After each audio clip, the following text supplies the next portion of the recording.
I'd like to call the July 8th, 2025 meeting of I got a phone call. Planning Commission to order. And if you would stand for the Pledge of Allegiance. Pledge allegiance to the flag of the United States of America and to the republic for which it stands, one nation, under God, indivisible, with liberty and justice for all.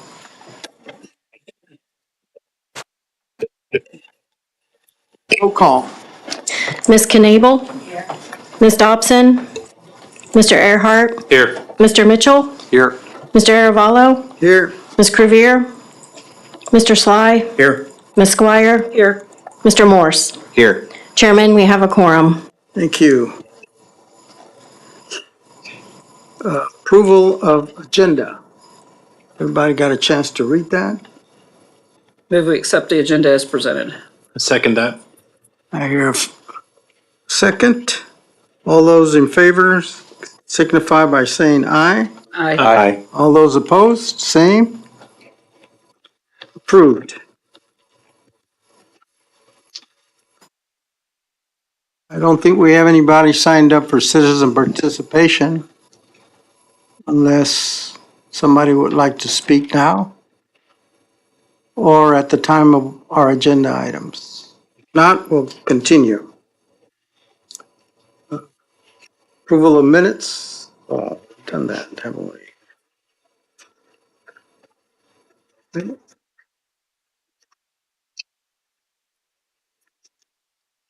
Chairman, we're going into the discussion before formal. Oh, okay. Sorry. Thank you. I skipped right over that. You go right ahead. I was just going to get hooked up.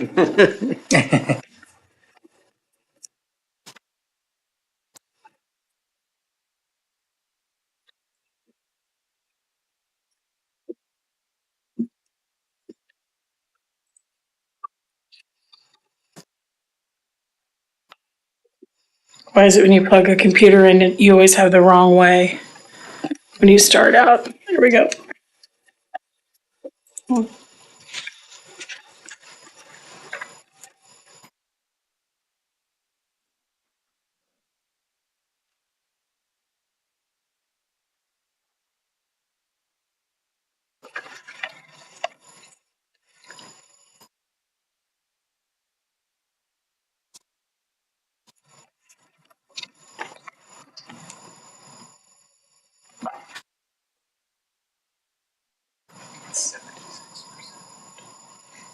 There you go. Here we go. Okay, I'm here tonight. I'm Rhonda Dunn, the finance director for the city, and I think I know most of you, and I'm afraid most of you have seen this little show I do every year. And we're here tonight to start the discussion of the capital improvement plan for 2025 to 2030. Got to get used to saying that. What I want to do tonight is discuss new projects with you. Take a look at, you've seen this list before. It's a 5-year thing, so things are progressing along the timeline. I'm going to talk about new projects that got added, as well as talk about completed and removed projects, and then discuss the projects, emphasizing the things that are going to start in 2026, and then kind of talk about priorities. We've met and done the same presentation with the governing body in a work session. And tonight's real point is to prepare you that next time I'll be here with the full CIP and all the pretty pictures and everything for you to vote to support or not support, that the CIP is in line with your comprehensive plan. And feel free to interrupt me anytime with questions as we move along here. The handout that I gave everybody is a project list. My point tonight was not tons and tons of detail to overwhelm, is to get you thinking through, do we have all the projects? Is there something missing? Are we supporting the functions and plans of the comprehensive plan through these projects and investments? That's what we're working on. And it is double-sided. And it is divided in the categories that pretty much fit the comprehensive plan. When you look at the back side, you'll see we added SS4A Comprehensive Safety Action Plan, which is a lot of projects that are coming along through grants. And so we want to track that separately. And then in the past few years, we haven't had equipment on the list, but we now have some equipment that exceeds that threshold to be in the CIP. So let's talk about some new projects for 2026 to 2030. The first one is the Bucyrus sewer line acquisition. I know some of these are not something you're actively involved in. Staff and council's been very involved in the negotiation to connect the Bucyrus to our wastewater treatment plant because their plant, the EPA would like it upgraded or removed from their system. And so we're gonna help them with that and take on the Bucyrus system and have connectivity from that part of the county to us. We need to do some upgrades at the police department on their building, looking at foundation work. We've done a lot of door work out there, and we're balancing that with another project on the list, which is, do we continue to invest in buildings if we may go to a new building someday? We want to balance those two things. We would like to upgrade the, we said city limit signage, but the city entrance signage, doesn't mean it's at the city limits, and do some updates and changes to it. And then we also want to look at our logo. Is it time for an update and a refresh and the watermark? That's quite a process to get started. We'll eventually do some work at Lone Elm Road and 175th to 183rd. There's an area there that needs some improvement. Traffic continues to increase there. So we're looking at some investment there. And then Webster Street from US 69 to 207th is on our list, as well as a new CARS project for 2030 of 199th Woodland Road to Ridgeview Road. I also wanted to point out to you that the city engineer, Allison Abel, is here tonight, as well as Jacob Spear, the Public Works Director, was solving a problem at the swimming pool, and then he'll be here as well to fill in any blanks that you might have. These next, I'm sorry, yes, Can I ask you a question? of course. Why do we have Elm Street? Why do we have Elm Street from 175 to 183? I didn't think that was in the city limits. I think that is a project that may be a collaboration between us and the county and in another city, and that of work that needs to be done through that corridor. There's some opportunity for growth and development there, and the street's gonna have to be improved in that process. I believe the state is also involved in those projects. Good question.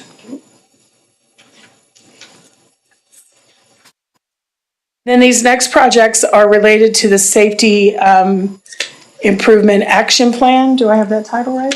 Comprehensive Safety Action Plan. There we go. Comprehensive Safety Action Plan that the city undertook. And hopefully you've seen that as well, but these are projects that came out of that, which is improvement US 69 to Lone Elm Road, 169 at 207th, 169 at 215th, and then a couple of roundabouts, 223rd at Victory and 207th at Ridgeview, and then 191st in Ridgeview. I think we could probably all agree those are hot traffic points for the community. And when we get finished here, the grants for these projects will cover so much of the cost. The city will have a far less amount invested in these projects to get those safety improvements made.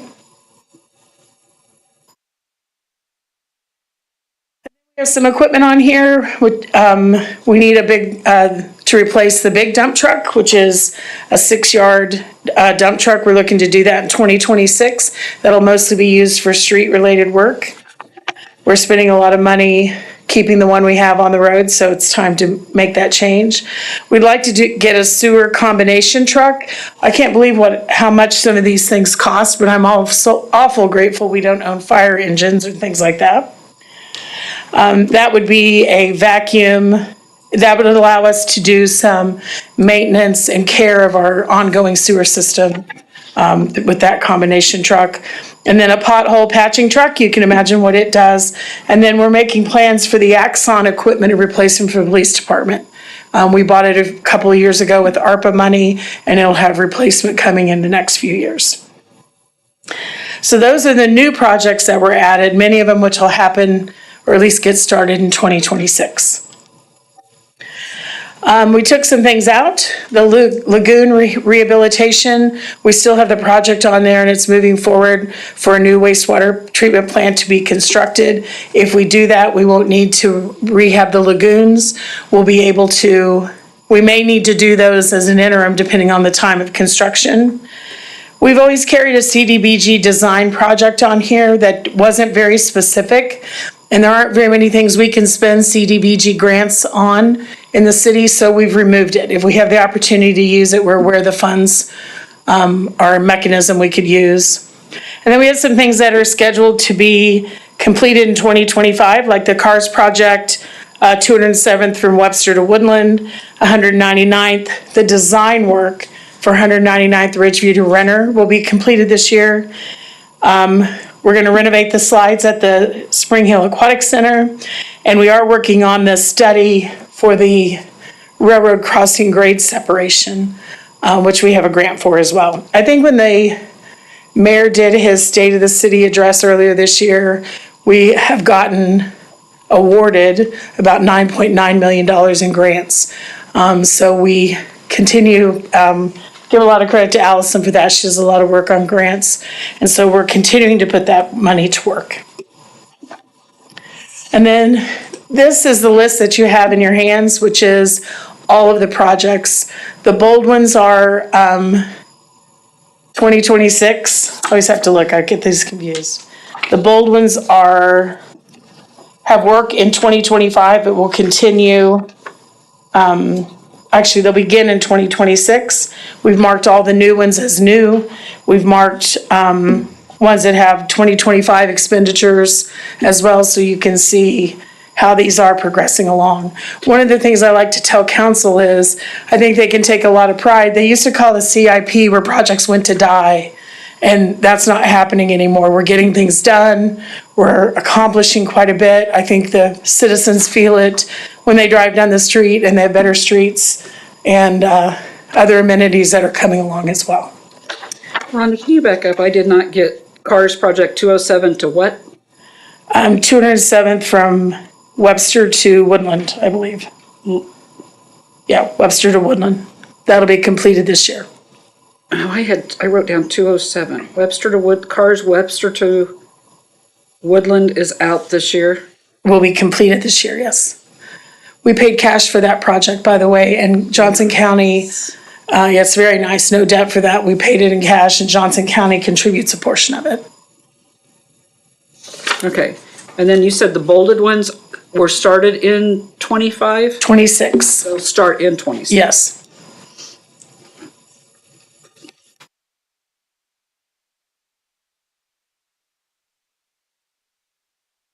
Question.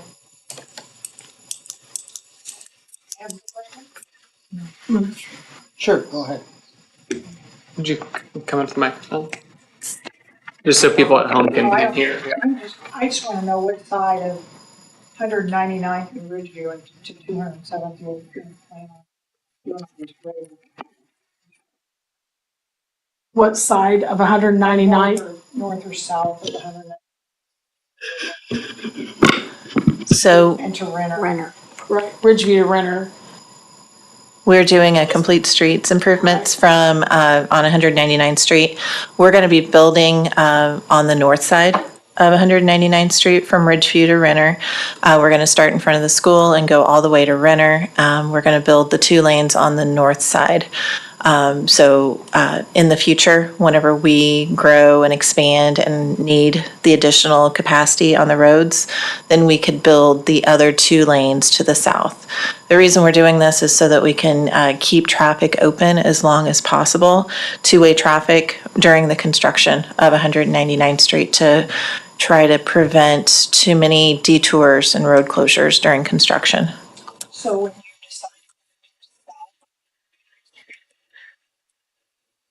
decide to property for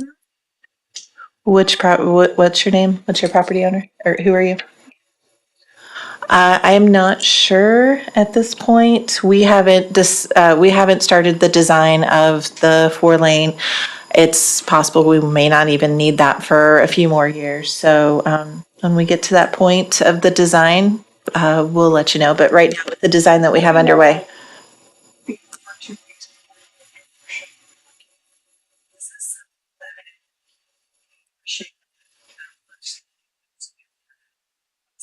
they would be.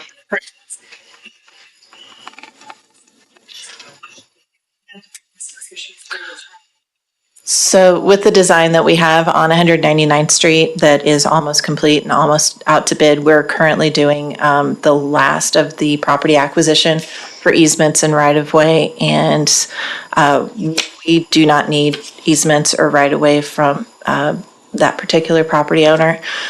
We have already communicated to that. We've hired the land company, who is our third-party real estate valuation and appraisal expert. So they have already done the real estate valuations, contacted the property owners, done those negotiations, and we're waiting for all that paperwork to come in. So I think we're down to 3 or 4 outstanding easements and right-of-way on that particular project.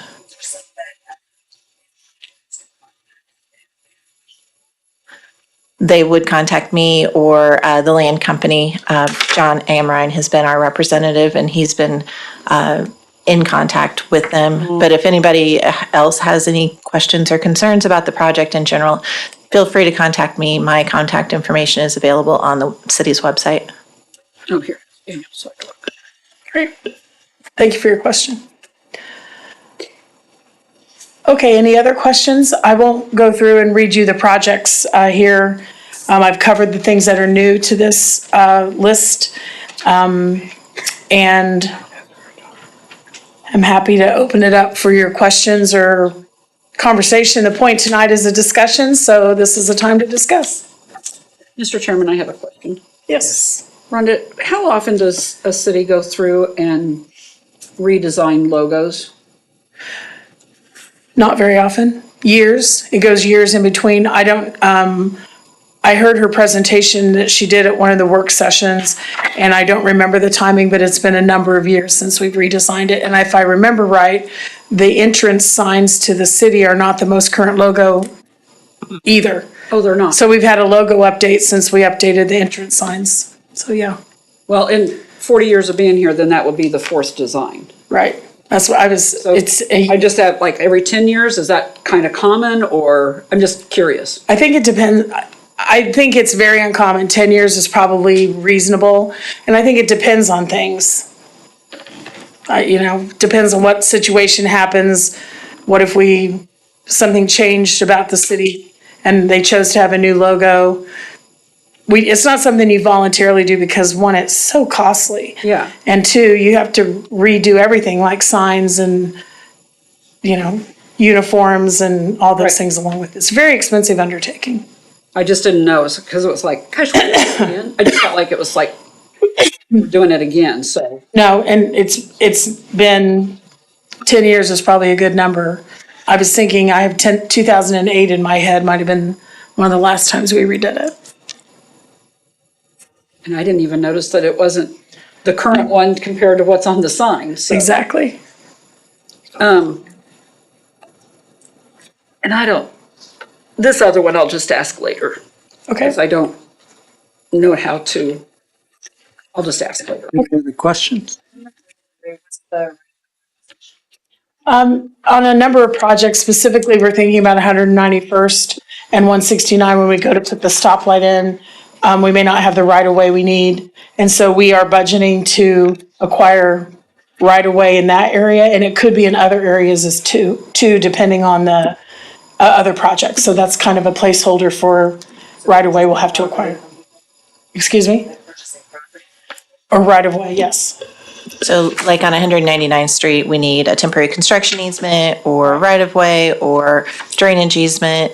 We figure out what the valuation of that property is and what that small piece is worth, and depending on what type of easement, if it's a temporary or a permanent easement, then we value that, and that's the offer that we give the homeowner for getting that property as an easement.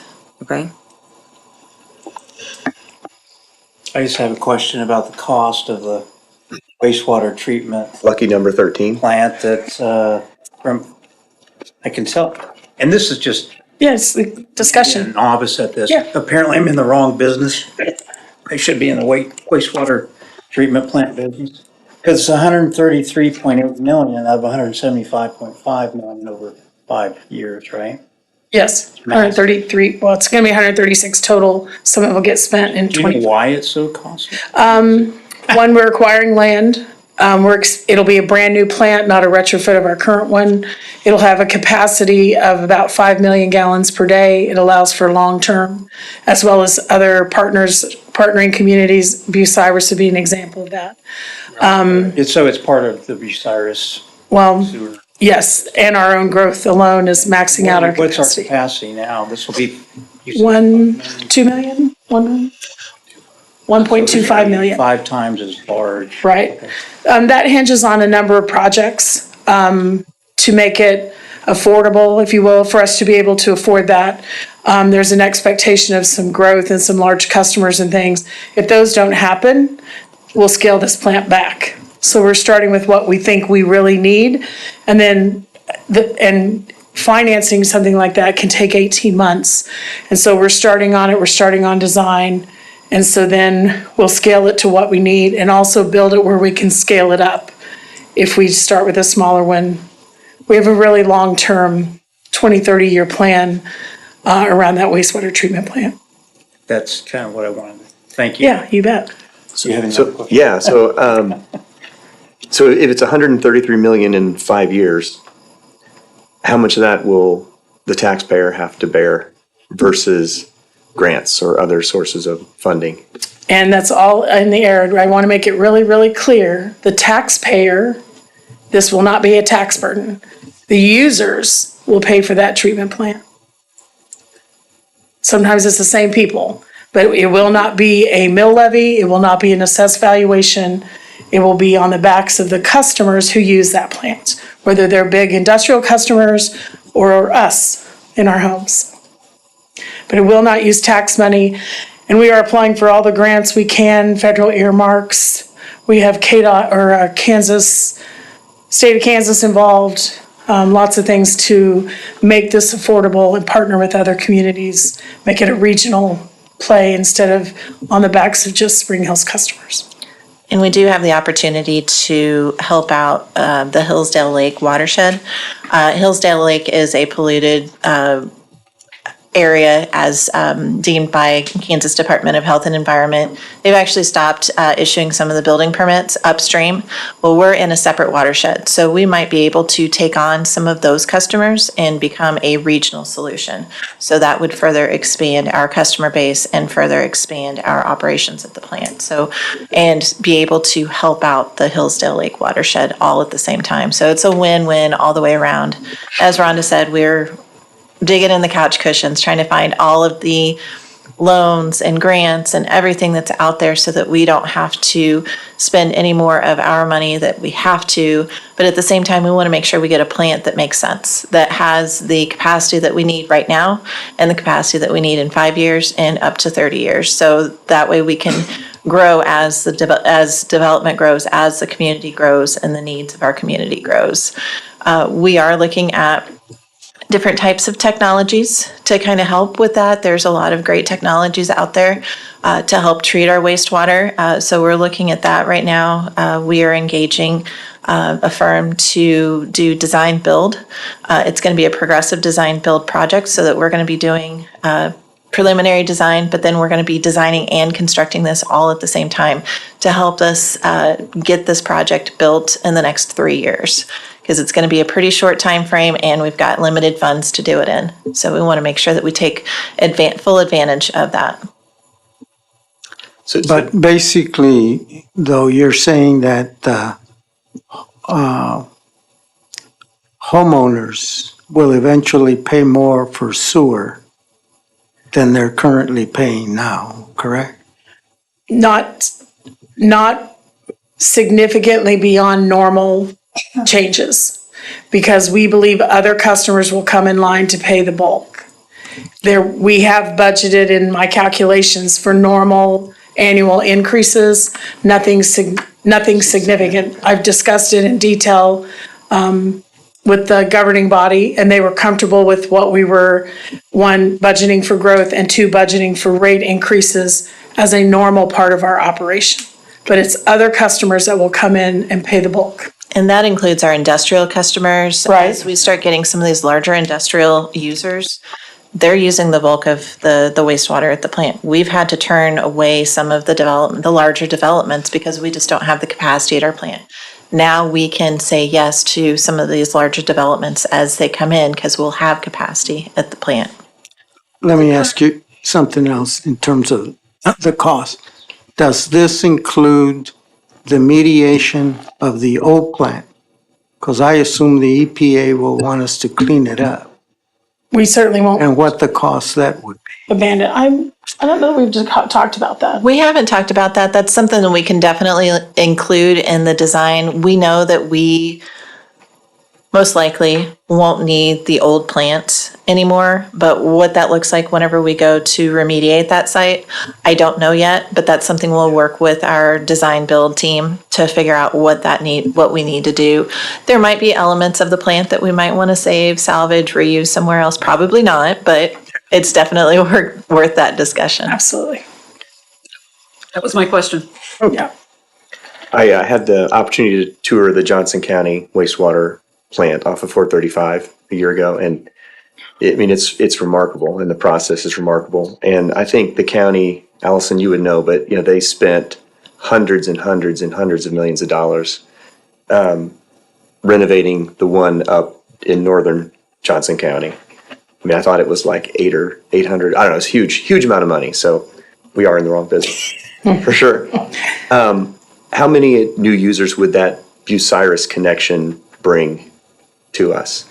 I believe there's 70 households there that will automatically connect when the system gets finished. But it opens up all of that area down there for whatever housing or development might come to that part of Miami County. And then the line will be there to connect to us. So we don't have a number today, but it opens an entire area up to growth for our plant. And so when would you expect the city to break even on that investment in terms of the growth? Like, at what point would the growth pay for the cost of construction? I'm going to be honest and tell you I don't know that off the top of my head. I should look that up today. The calculations that I have done keeps it each year with the customers that we think we can acquire, keeps it each year in the positive, meeting our cash flow targets. That's not break even, that's a lot of investment, that's a lot of annual payment and things like that. But it is not going to be a drain on the resources of the sewer fund. It will need to pay its way.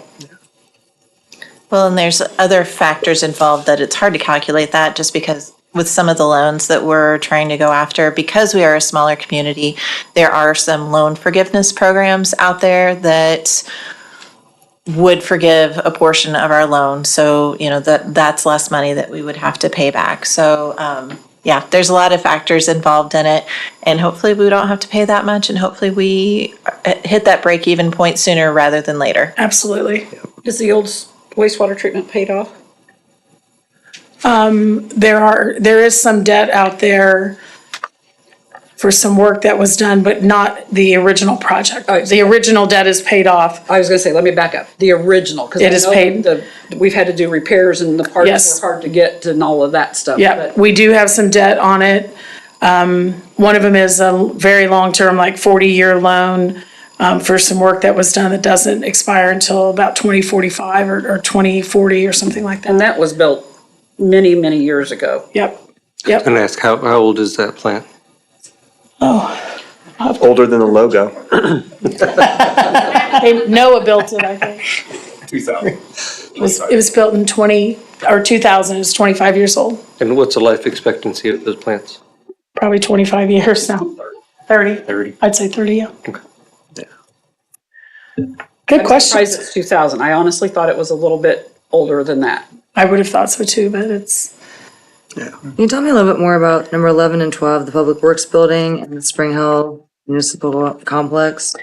if you've ever had the opportunity to go down Nickel Street, we definitely need a new public works building in that all of our equipment sits outside. We don't have a way for it to be inside. And so we are going to need to replace that building at some point. So we're starting that planning as well. If you go into the police station is bursting at the seams. And so we need to grow. We need a new building for the police station. We are really at capacity. I can't add another person to my department in this building without either sharing cubicles or something. We'd have to rearrange here. So the city has done a study on the actual space needs for a municipal complex, and then a separate building for public works. Maybe a great use for the wastewater treatment plant property or something like that from the old one. But we've been doing an assessment of needs to make sure we're building what's appropriate with some growth to have the police, the court, and the city hall, if you will, in one facility. That one has been discussed. The governing body took it off, put it on, took it off. This one's been kicked around for a number of years. And they have asked for some additional information and definitely have concerns about the funding of that project and how would it work and public input. And so there's a lot of work going into those, definitely into the municipal complex as it's moving along. And the governing body, they surprise me sometimes, but it's back on the list. And I was going to take it off because I felt that was something they kind of put to the side, but they're choosing to continue to look at it and make the best decision for the community on that. Rhonda, did they have a discussion about what they would do with this building?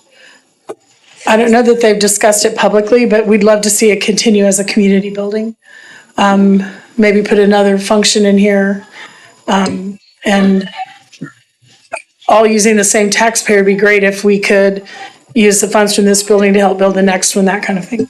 Well, also, I mean, to piggyback on that, it has number 17, City Hall Civic Center facility upgrades. What kind of upgrades? That for this building is a lot of HVAC work. But the thing that we're balancing is how much money are we going to invest in this building if we want to build a new building? And is that a 3-year project or an 8-year project? Because we're balancing what we're investing in these buildings compared to what's our long-term plan here. But HVAC is the first thing that comes to mind for City Hall. What about community center? The community center needs some flooring work, I believe. About everything. From the floor to the roof, improvements over there. If we choose to continue to operate that building, we need to invest some money in it. Parking lot needs work. Okay.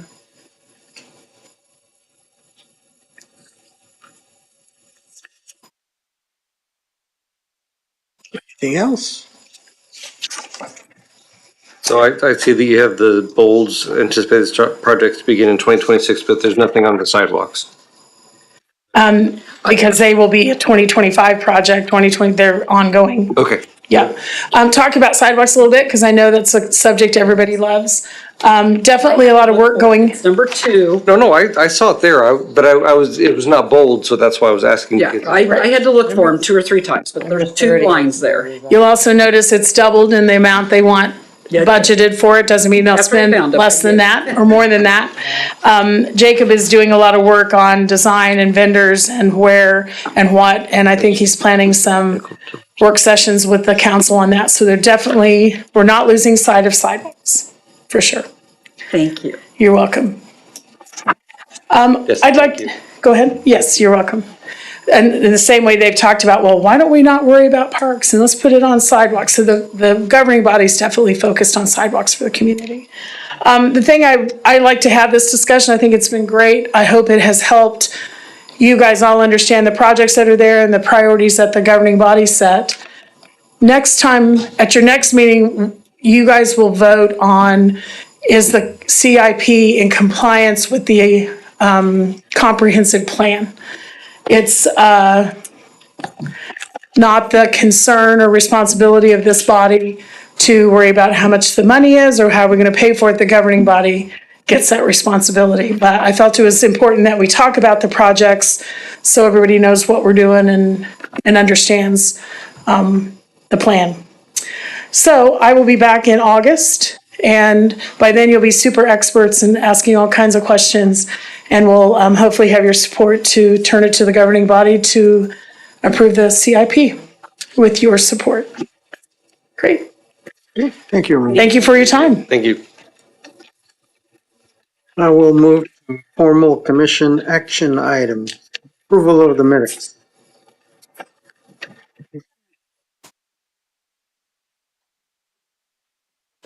I'll make a recommendation to approve the minutes from our June 5th, 2025 meeting.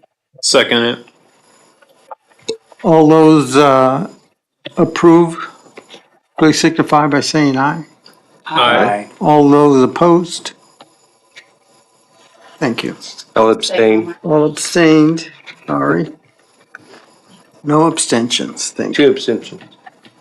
2 abstentions. Yes. Oh, okay, I'm sorry. That's okay. Did you get that? Yes, thank you. Troy, were you the second? Yes.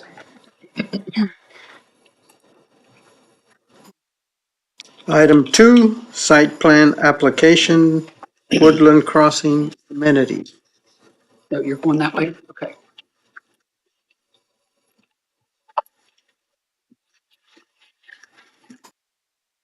Good evening. I'm going to go over the staff report and then bring up the applicant. They are both here for you guys if you have any additional questions that I can't answer. So this is the amended site plan for Woodland Crossing amenities. It is Tract B. And they have requested, so the original site plan was approved back in 2021. It included a pool, a shade structure, and a play area. The proposed revision removes that pool and shade structure, and it now adds a dog park with the playground still there. The dog park will be enclosed by a 5-foot tall steel fence. The playground will include rubber mulch and bench. There will be a 5-foot sidewalk that will join 2 areas off 200th Street. They will be owned and maintained by the homeowners association. It does conform to, the proposed changes do conform to our code. The site continues to provide safe and logical pedestrian access with internal walkways that will eventually link to subdivision sidewalks. We do, if recommended for approval, we do have some following conditions.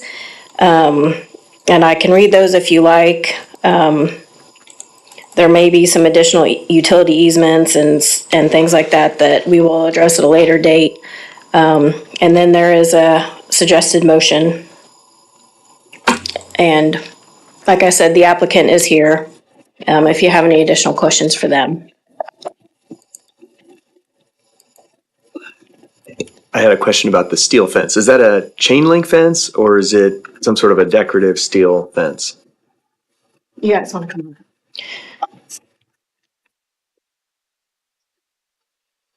Got to make it worth your guys' time coming.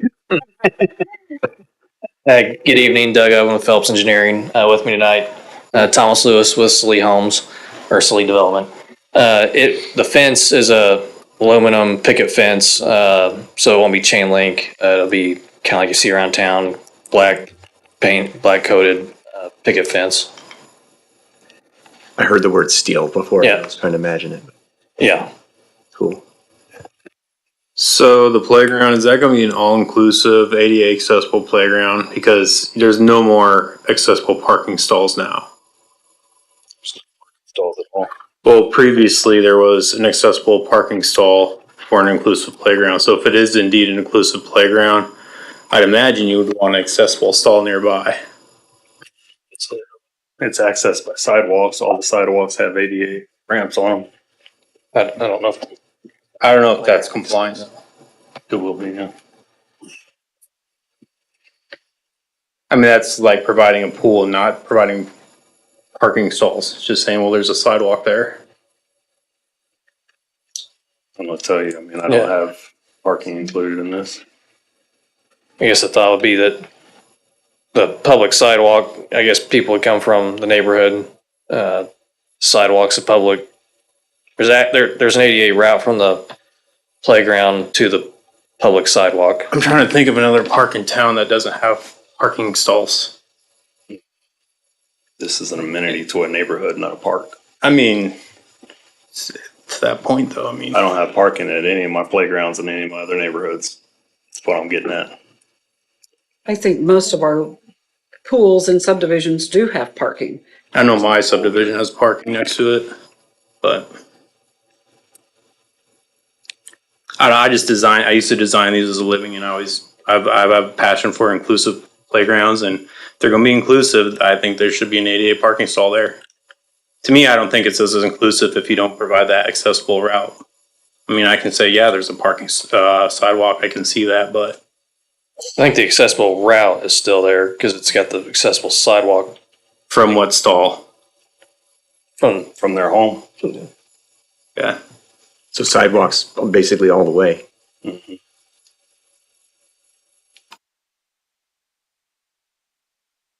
Just to have the people that live in the neighborhood been informed that there's gonna be a change. I assume some of them bought because they thought there was gonna be a pool. I don't know where they saw that in the plan.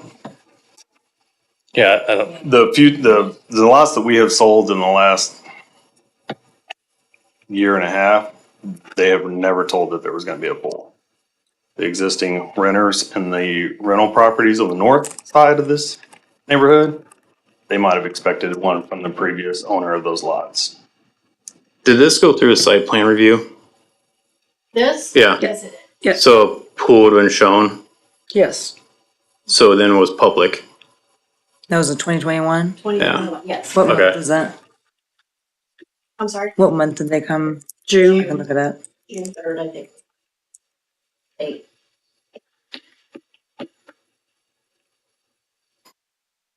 Yes, June 3rd, 2021. but a pool wasn't Personally, included I have a concern What? because in the original rezoning. It was not included. It was, that's in our notes.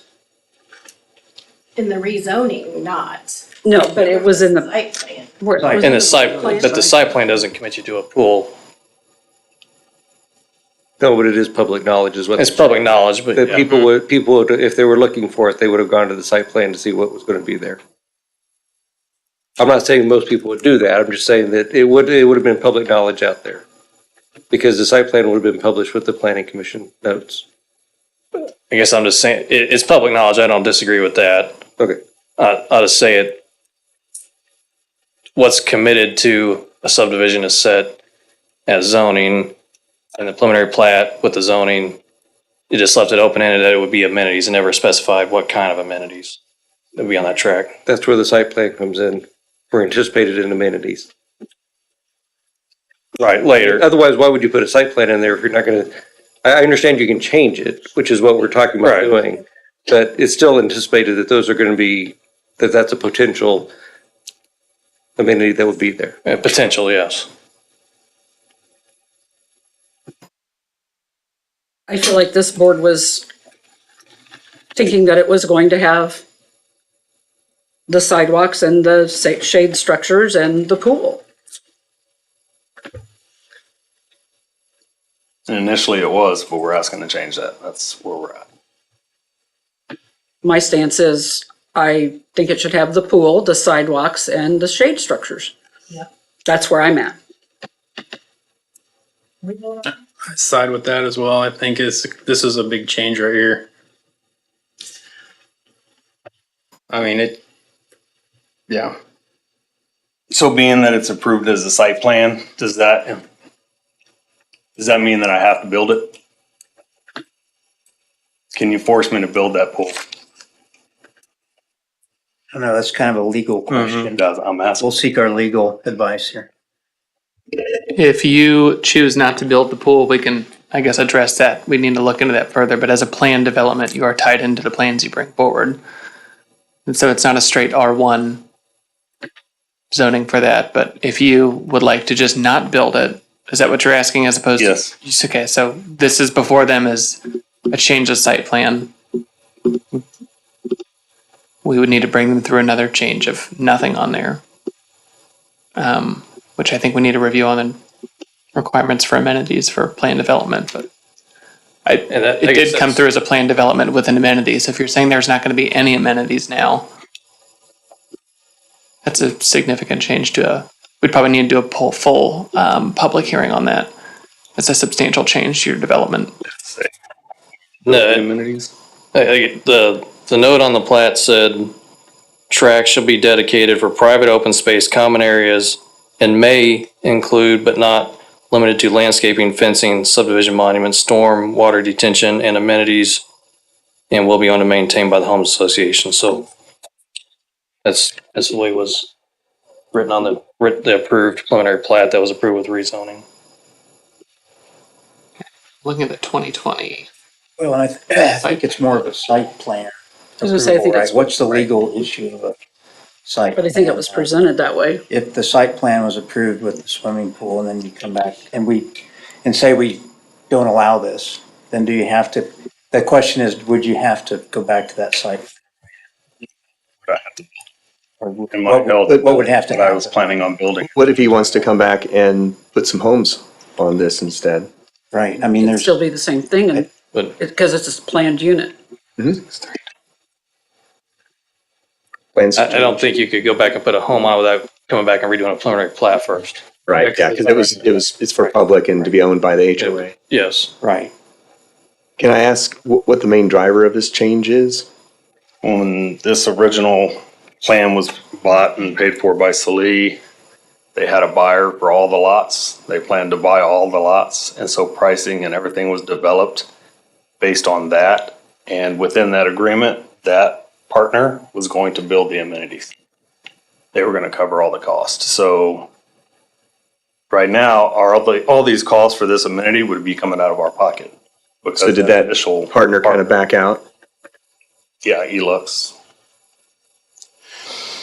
That explains it. The plan is so, in case this happens, Right. that it can't just, well, they wanted to do it, so we're not, because they're not there. But isn't that the reason for the plan? Right. So this doesn't happen. Right, that's what we've said all along. The plan units are better on our side because we know what's gonna happen. But I just don't think that's fair to the homeowners because of the change. Right. Since there was specifically a pool in 2021. Well, it's- Not sure that this matters, but it may a little bit, which is, had heard that this neighborhood was mostly rental units, No. but is it, All of the current homes that are to the north, the first phase are rental units. okay, and then now it's Been owner occupant? switched to now we're selling lots to builders who are now selling the lots to single Okay. family. Yeah, but even if they were rentals, you know, the landlord would be like, look, they're gonna build a pool, so there's a reason, Sure. a driver for you to go ahead and rent from them. And then it changed all of a sudden. I lived in a neighborhood and they told me they were gonna build a pool. Years later, there's still no pool there. It's like the one over there on 223rd where that's raised. Mhm. There's still. There is a significant, sounds like a significant hardship. And I'm just seeing the other side here, between the swimming pool, which is now not funded, to try to put some sort of amenities in there that they can fund versus nothing. And I would say if a park and a dog park is more affordable, like what Josh was talking about though, I do think it needs to have a little more consideration for being ADA accessible. If you live at the very back end of that. That's a lot. And you wanna go to the park and you have to go through all the sidewalks think- through the entire I think neighborhood. that's a lot you more can't get there. affordable than putting a swimming Yeah. pool in the house and all that. That's all my point is. Yeah. It might be a hardship on the developer at this point. and they could also make it a nature preserve. that the HOA owns. Right. And then the only cost is mowing, Yeah. or maybe not even that. Use plant prairie grass. But we're not here to design it for them. Yeah, I know. That's what they're Just at. saying Yeah, but that they can change it into whatever they want. they need to come back and resubmit, not, because it's a planned unit. Which is why this plan is in front of us. Yeah, but they're not, That's true. it has to go back through the site plan, all of the, you can't just waltz in with a request.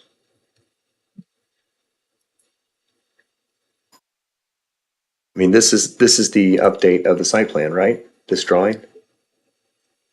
Yes. Yes. But he doesn't have to go through the public hearing and all of that. No. You go through a public hearing, when it's a substantial change, and as substantial changes are defined in the code, it does not And a include. swimming pool is not a substantial change. The code does not define a change in the type of public amenity as a substantial change. Really? This seems That's a like big, substantial that would be, in my opinion, a pool would be a substantial change to a dog park or a nature preserve. It is enough of a change that it's brought before you as opposed to just being granted on an administrative level, but your subdivision regulations define categories of substantial changes, and they are, for the most part, numbers of lots, sizes of lots, things like that. I'll see if I can pull up the citation. No, it's, I mean, I hear what you're saying, I just don't have to agree with that. I think that a pool is a substantial change in my opinion. I think pools and sidewalks are substantial. I would imagine, though, that having this plan built versus a pool would lower the burden on the homeowners for the HOA fees. Because now it's going to be a lot less maintenance. It's He's not significant. providing that information to us. Well, I don't think he has to. No, but I'm just saying, I'm saying there's an upside to the homeowner of not having this amenity. That you don't. Is it will know. lower. It's not But- a fact. thank you, You're Mary. just assuming if it was in writing in the paper, that would be a fact to go on off of. The position of the board is But not, to- we're assuming that the homeowners are going to be unhappy about this change. So I'm just presenting that they might as well be as happy about the reduction in their HOA fees if we're just going to, imagine things. well, I'm not imagining that there is people that live in Brookwood that are unhappy about the residents coming over to Brookwood to use the pool. From this I'm- neighborhood? Yes, I'm not imagining that. So there is an issue with this. Maybe Brookwood will use the dog park.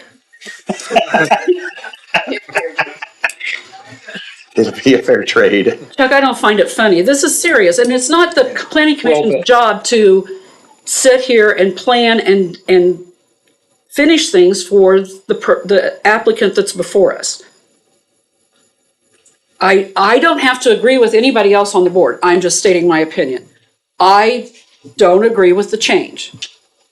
I think the sidewalks need to be put in. I think the pool needs to be put in. I think things need to be up to ADA standards. I don't have to, like I said, I don't have to agree. I've said my piece. My vote will be no. To your guys' point, could you support this change if we had a statement that said, assuming it is compliant with ADA standards? No.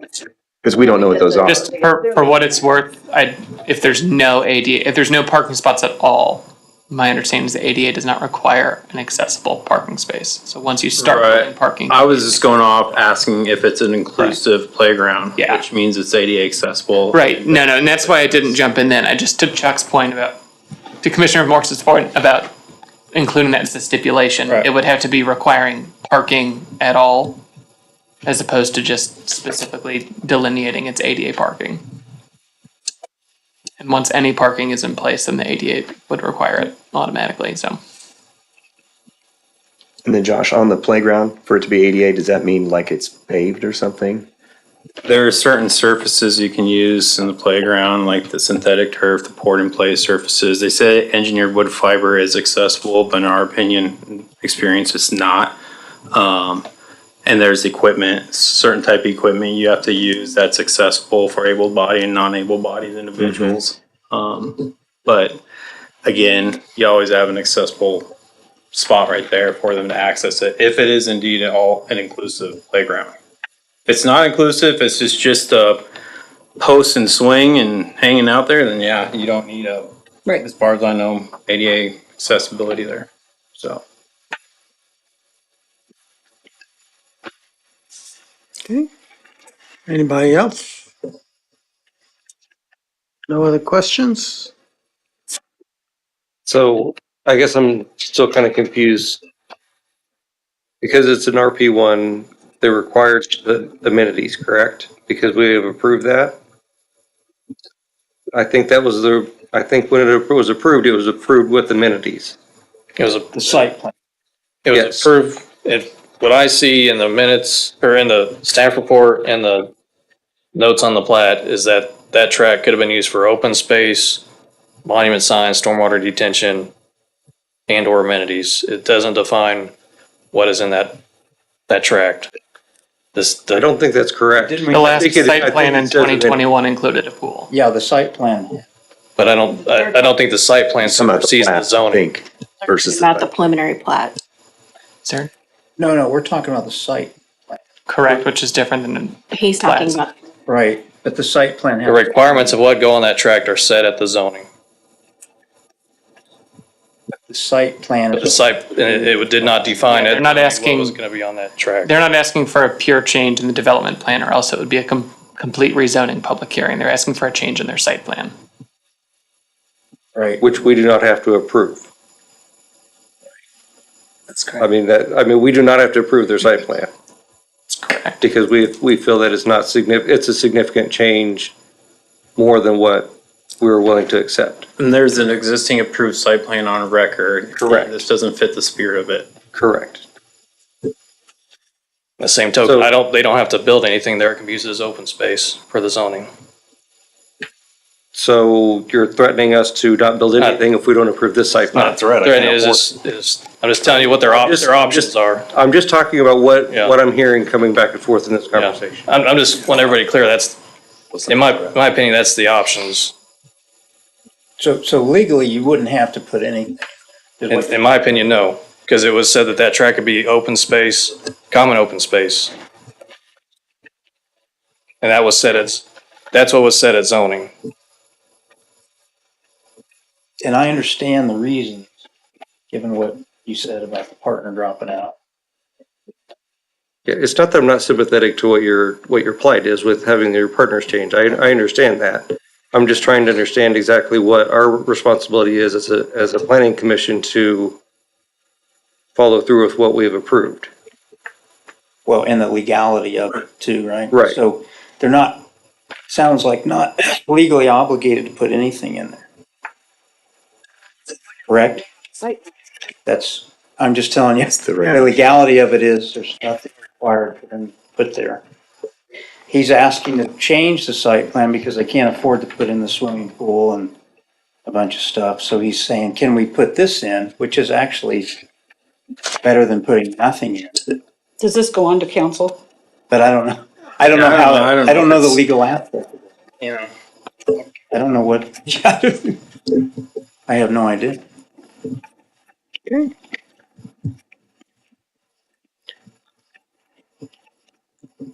Any other? And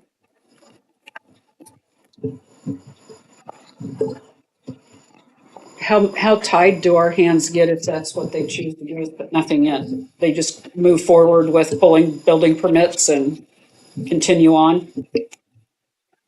Yes. So they can't build anything on this tract other than a pool at the moment.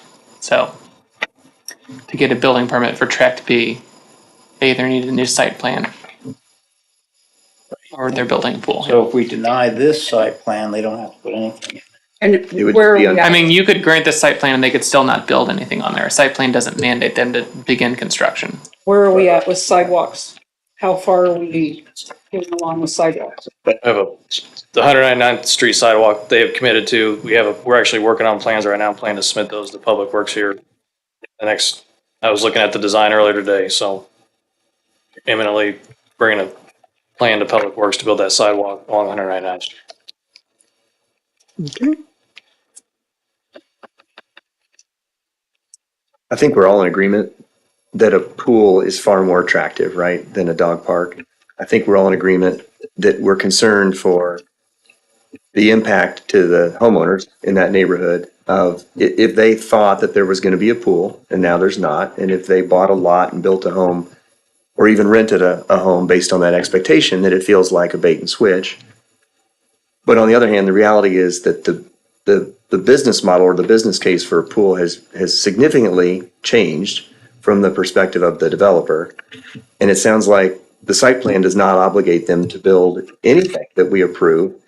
And the default could be that they build nothing on it and actually can't build anything on it until we approve something. So then the question in my mind becomes, is this better than nothing? Because if we deny it, nothing is what it will be until either their business model or business case changes for the better, or they come back with a cat park. This is Something just the different. second design we've seen, so I wouldn't get hung up on them doing nothing. Yeah. Something will eventually get done. Yeah. I'm very prideful in doing the right thing, not just doing something, and I just want to keep that in mind. Yeah, I don't think, I agree with that. Yeah. Yeah, I don't think it's fair because it's not that homeowner's fault that right. the partner dropped out. It's not the homeowner's fault that, I mean, like, okay, well, they're just gonna come in and be like, this is what we're doing, like you're not. Just don't. That doesn't sit right. So, Okay. I'm with Cindy. No. Any other discussion? If not, there a motion.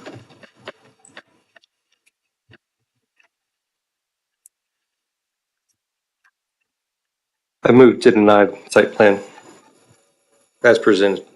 Second. You did say deny, right? Yes. Okay. Just clearing my ear out. Sorry, I move to deny Thank you. the site plan. Okay, we got a second. We'll take a vote from the left. Aye. Or deny. Aye. Aye. Aye. Aye. Aye. Aye. Aye. Thank you. Thank you.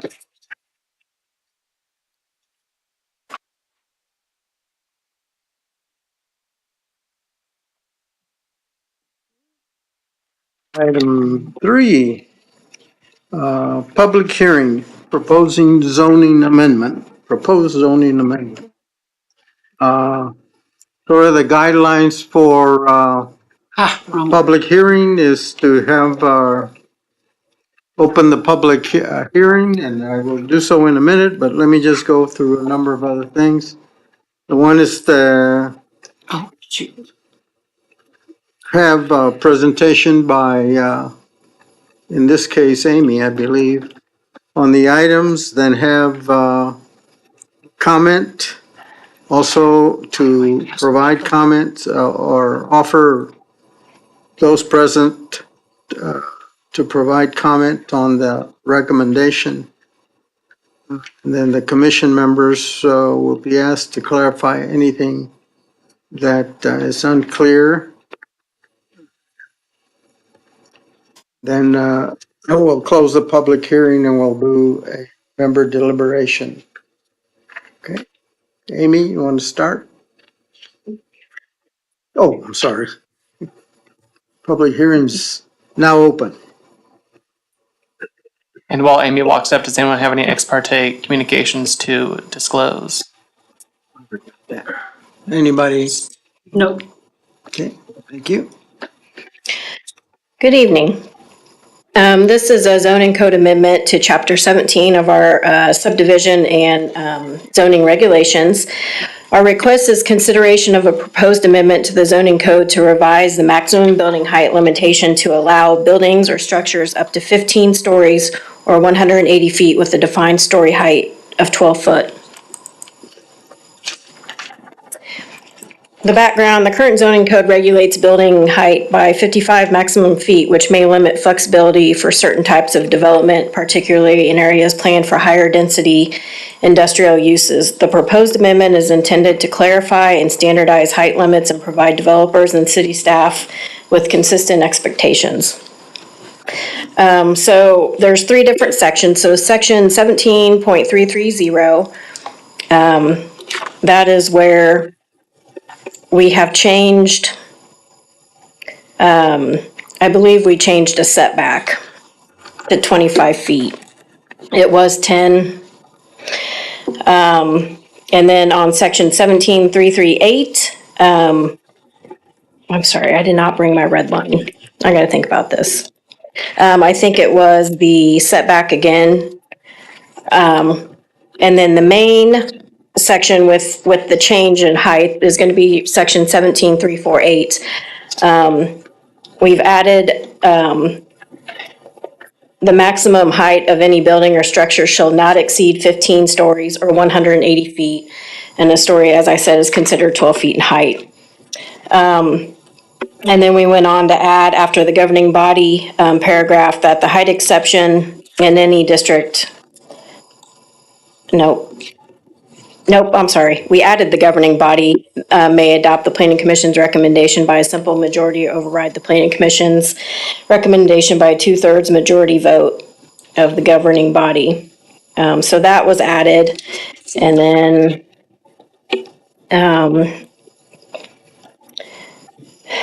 then so the public hearing, it was published in the Miami County Republic, which is our paper that we place notices in.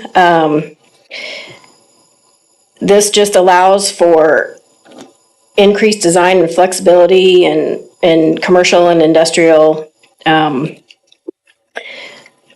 It's comparable height limits to some of the surrounding municipalities that we kind of based it off of.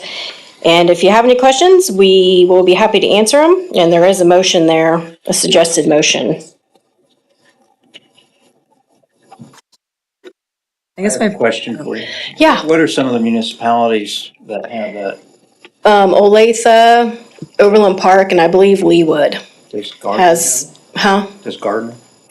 You know, I didn't check Gardner. I don't know if it does. I'm sorry. I can check that. Isn't Olathe's only, I believe their M2 goes up to 144 feet? Yeah, I'm just, Two for their heavier, yeah. okay. Where did 180 come from, I guess? There's the- Question. about this height. When I was looking, I didn't see anywhere else that had 180. Yeah, it was, What? I'm sorry, I was asking her where the number 180 came from, because when I was looking at the other surrounding areas, I didn't see anything that was 180 or 15 stories, so I was curious where that number came from. honestly, I was just directed to go that route, It was 12 feet per story. story, 15 stories, so 15 times 12. Why did we pick 15 stories is my question. You asked about the 180, you didn't ask about the 15.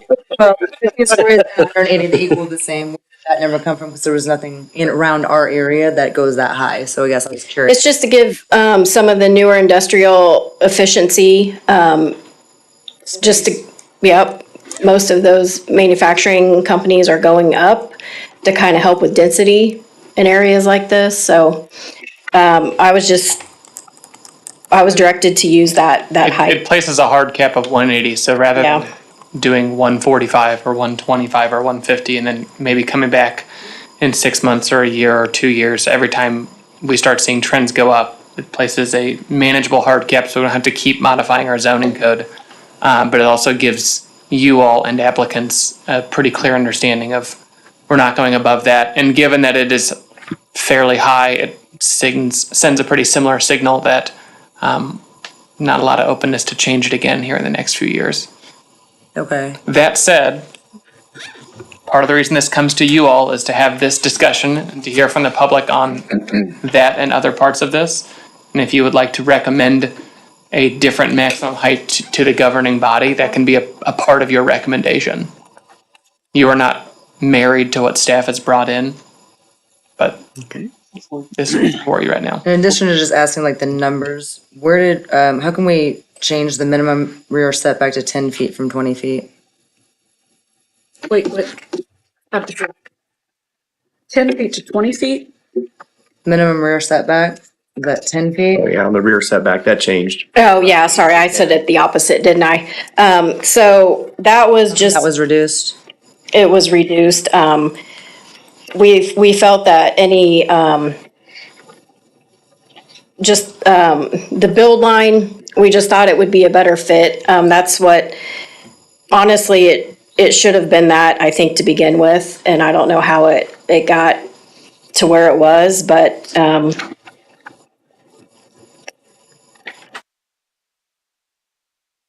Yeah, I guess I would think that it would be the opposite way. The taller the building, the further the setback should be, not less.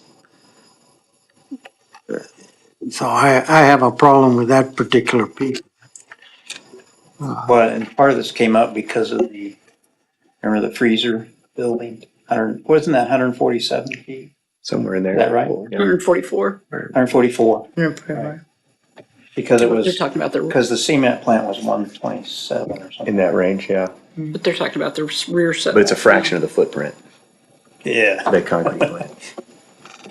Well, it doesn't, I mean, it's inconsistent, because like number 8, it says maximum height, buildings 55 feet. A structure other than a building may be erected to a height not to exceed 100 feet, provided such structure is set back from all property lines a distance equal to or greater than its height and is approved by planning commission. So if we have another cement plant, like a tower, it's basically saying if that goes up to 100 feet, that it needs to have 100 feet setback. Is that the way I'm reading it? I don't, the wording is kind of odd to Yeah. me, so I'm not sure. If I'm That's understanding also, that. that's an existing part of our code. Yes. I know, but that's why Yeah, I'm yeah. trying to clarify, because No. now we're talking about making a 15-story building have then even a smaller setback, so I'm just trying to figure out, because that seems very inconsistent with what this other one is. Does that make sense?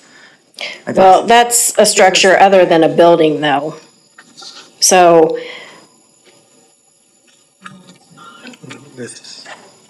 What would be a good example of a structure that's not a building? An antenna, a silo. yeah, Oh, okay. So if you have a 100-foot silo, it has to have a 100-foot setback, but if you have a 15-story building, you have a 10-foot setback. I thought they could build that. I thought it was 75. I'm just trying to figure out if I'm understanding it correctly, or. I'm confused because I thought the one that was just before us a month ago What was did you say, 44? 75. It was a building, it was 75 was. Yes, it was, yes. The Well, planning it says commission. 55. Okay. I think the 75, it's in here, but it's under height exceptions. In any district, public, or semi-public buildings such as churches, schools, or hospitals may be erected to a height not exceeding 75 feet, provided that such buildings shall have yards, which shall be increased 1 foot on all sides for each additional foot if the buildings exceed the specified height limit. That's where they were getting it. Okay. But But that I think Kat's point is still interesting, which is we're requiring additional setbacks for shorter buildings. And we're reducing the setback for a taller building to 10 feet. Yeah, 10 foot just for like emergency access too, because a lot of times on an M1, you have access around the entire building. And 10 foot just seems really tight, even if for like a fire marshal's going to do a review on it. I'd have a hard time believing they're going to accept 10 foot clear between the property line and the building. But maybe it's done, and I don't know if that's what Olathe does or. we changed it to mimic Olathe, so a lot of this was Okay. mimicking Olathe. Obviously, except we went a couple stories higher. And I know they have indoor suppression, so maybe it's not as big of a deal, but just for emergency access, 10 foot just seems real tight. It's That's a good point. seems short. I mean, that's assuming you're proper, that's assuming you're putting the driveway all the way out to the edge of your property. yeah. Doing what? I mean, that's assuming you're putting the driveway all the way out to the edge of the property, or the Yeah. alleyway all the way out to the edge of the property within inches of the property to get your 10 feet. Right. So really, you're looking more like 9 feet, probably. Or 8. Then it is getting pretty tight. Yeah. Well, and 180, that's a lot bigger than what we were looking at last month, 144. Well, I mean, Going in the wrong direction. I don't think that you need to consider what they did last month. I think we just need to look at this. Well, And not- but it's pretty massive to be Well, in the but- code. 180 feet. But this is separate, she's right, because I mean, this is gonna go towards all the other things that come in front of us, it's not just that one Right, you project. can't put it towards that one project. You No, need to it's- look at this and think, is this moving into the future? Is this taking us where we want to go? You can't put it towards a project. No, I'm not. I'm just saying it's a Yes, you lot are, bigger because you keep than- going. It's bigger It's than bigger last than a month. Lathes code, and it's a lot bigger than what we looked at last Right, but month. that doesn't mean Olathe is not gonna come back in next year or 2 years and say, we need to go bigger because XYZ plant or PQR plant's coming in. Cindy, if we were to approve 180 feet as being our new height, for M1 zoning, it would then be the right of an applicant to come in and say that they're gonna do 180 feet, and we don't have anything to go back and ask them to change it. I mean, they have that's the Well- right. So. Well, they would have the ability to come apply to you all to go that high. But the code provisions don't just say everybody gets 180 feet. Right. Well, It's in M1, an applicant can come in and apply over, is it 100, Amy? 55. To exceed 55 feet in M1, they still have to come in. And then there's, What? yeah, Yes. so under A, there's the 4 subsets, so they would come in and you all would consider that. And if you felt that 180 didn't further the purpose of the building, negatively impacted public safety and health, you can say 180 is too tall. And you do not need to say, but 155 would sure be better, wink, wink. That would be a step too far, I will- but you can deny 180. And that's a calculated risk they would have to take. But Spencer, it's still with the exception of the 75 for hospitals or. Churches. Yeah, so I was gonna say, A is it reads very confusing. There's 3 sections here. It is confusing. It has 3 separate feet height maximums, and it doesn't clarify it very well. It just looks like we're just adding on, and if I was somebody wanting to apply, this is not very clear, the way it's worded. If that- So the buildings cannot exceed 55 feet, a building, but other structures other than a building can be erected not to exceed 100 feet. But that also has to be approved by you. And then it goes down to the next where we're adding another approval by you if they want to appeal that to you to where they can go up to the 180. And then there's another one at the bottom where it says height exceptions. And that's for the public. That's just for public. That's just for the public and the semi-public. Like the churches and schools. There's an M1 exception, there's a public, semi-public exception, there's a hard cap of 180, and there's the general rule of 55 feet. I guess I'm curious if any of you guys had any issues with reading this and seeing different sections that Yeah. they're kind of. And if you would prefer a different formatting to go to governing body, that's the type of change that we can incorporate and bring to them. I got confused on the 10-foot, I will say Re- that, but then the rest of it I was following. Really quick, I think, and we can still be asking questions, but we haven't made it quite to public comment yet, so we've kind of jumped wholesale into deliberations. If you guys want to take some public comment, since folks have been very politely waiting in the back, and I don't want to cut anyone off. apologize. And we appreciate that. Thank you all. All right, well, let's open it up for public comment. Yes, ma'am. Come up to the. Ann says I. Give us your, Walk up there. give us your name and address. Okay, so what is the whole deal about the building thing? And where exactly is this? I can't hear you, Ann, I'm sorry. I said, where is this building supposed to be? And why is it being built? And what This is it gonna be? This is just a rezoning. It has nothing to do with any building. Oh, I thought, not. you're saying floors. No, so it's not a specific rezoning or building. What this is changing the code to allow certain uses in the future if applicants wanted to come forward. So there's no, recommending this to the governing body isn't recommending any specific building on any specific parcel. So Change- why is this in Changing the discussion? ordinance, that way if an applicant wants to have a building of this height, they can come and apply for that. Creates a So would it procedure. be a commercial zoned, It would have to be, zone commercial? it would have to be in the M1, which is our heaviest industrial. Okay, and where is that section? Say that. We don't know yet. Anywhere in M1 in the city, or if anyone rezoned to M1, they could do it and then. Oh, I thought this was in a specific, No, No. part of the code. like, corner of something and something. No. There are different areas that are already zoned and then people can also try to rezone properties. See, I was totally Go. confused on all of that because you guys are talking about 15 floors Yeah. and where is all this gonna go? So what they were saying was 15 floors, one floor would equal 12 feet. Right, I understand that 180. part. So that was just all they were, So it's gonna be go big or go home is what you guys are trying to do. if Right? it's a hard, what did you call it? There's a hard cap of 180. Hard cap. So what it does is it creates a complete maximum of 180. No one's going to build anything taller than that until we change code again, which requires us all to come back out and do another So public this hearing. building, I mean, whatever, this structure, if you pass this, it could be like in the middle of my pasture. It could be. No. or No, 'cause your corner pasture- of- One, Corner of, what, you know, Here's an example. 207th. And only if you come in and say that you've sold your property and that you want to rezone it to M1. Yeah, if your pasture is zoned for industrial Glass use, plant is a good example. There's Yeah. an M1. So if they wanted to build and they came and applied and everyone approved it, 180-foot structure, 50 I foot gotcha. structure, that would Okay. I'm good. and then you, but you can still build your silo. but you could build a 15-story building, Tell her. Okay, put the roundabout in shade. thank you. Can you please give us your name and address?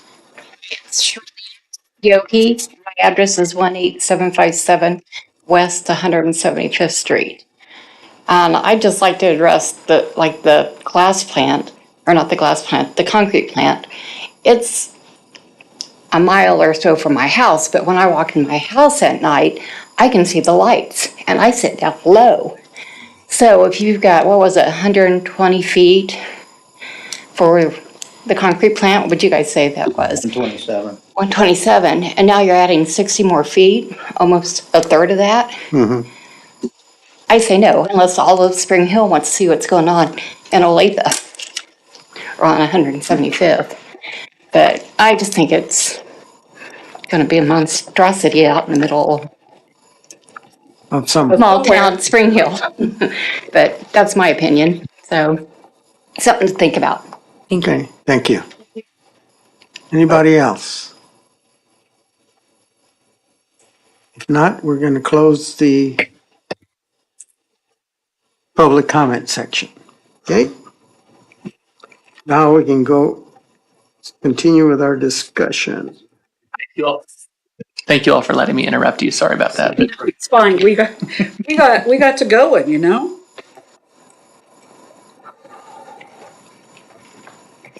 So discussion-wise, as someone who also looks at the concrete plant, I agree with that sentiment. But the footprint of the concrete plant is actually fairly small compared to other things that we've seen.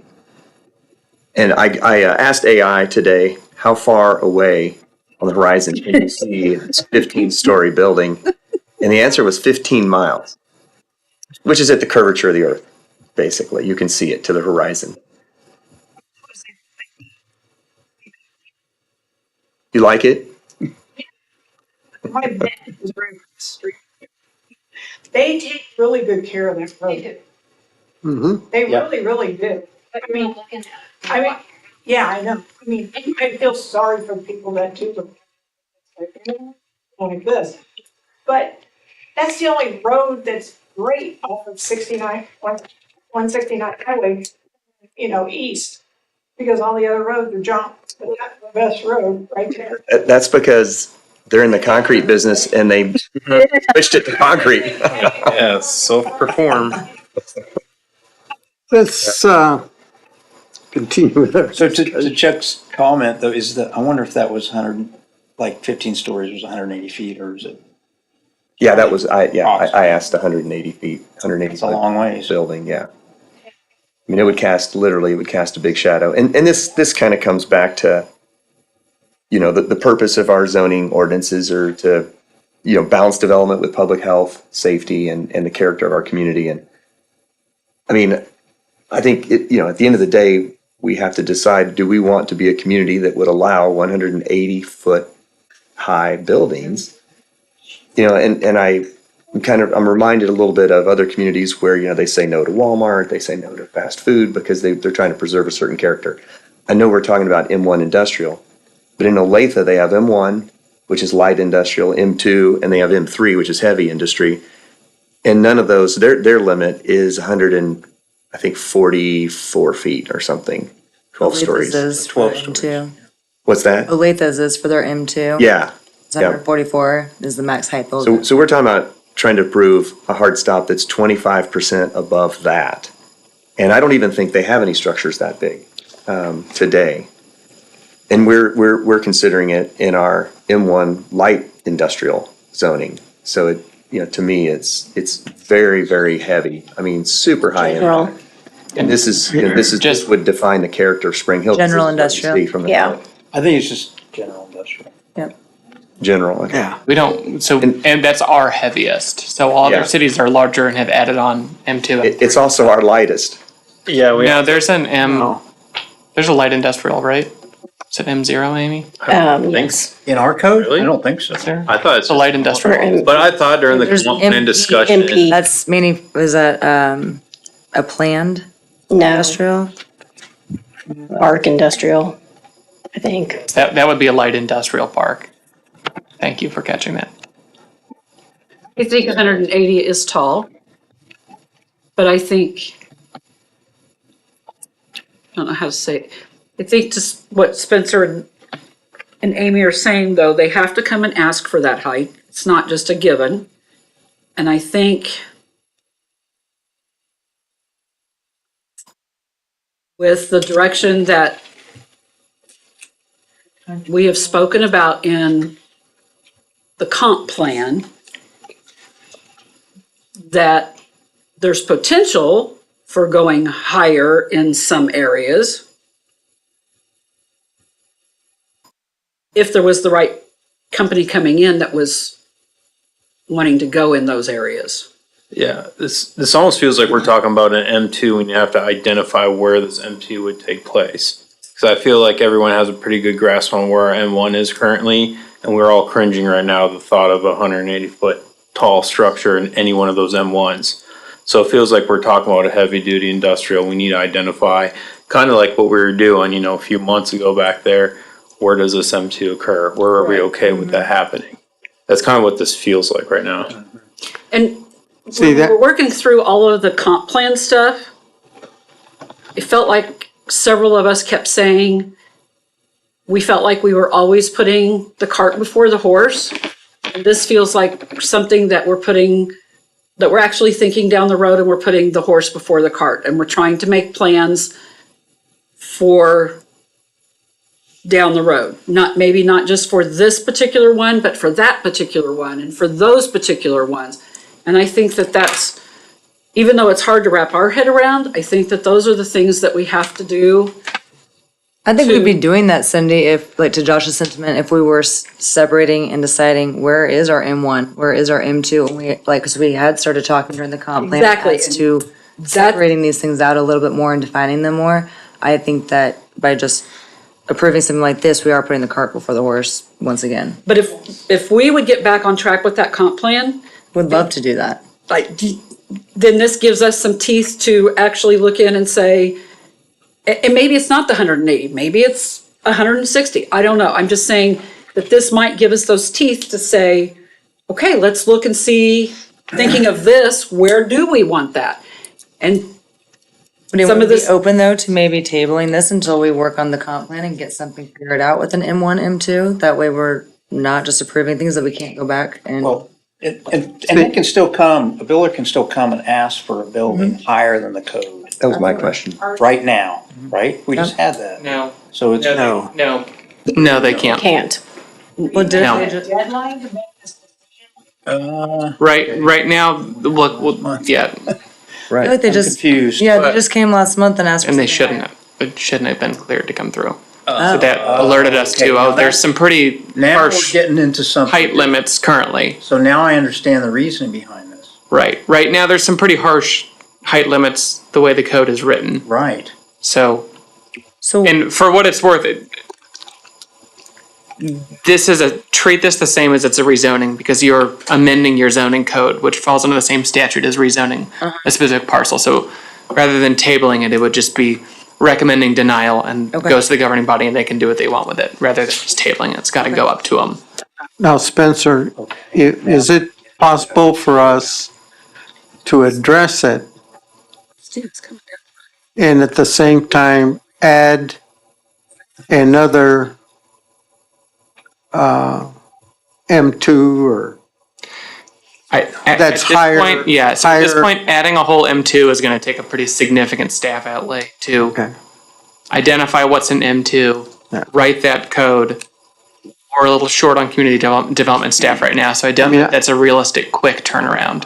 Yeah, I don't have a problem with adding some height to the plan.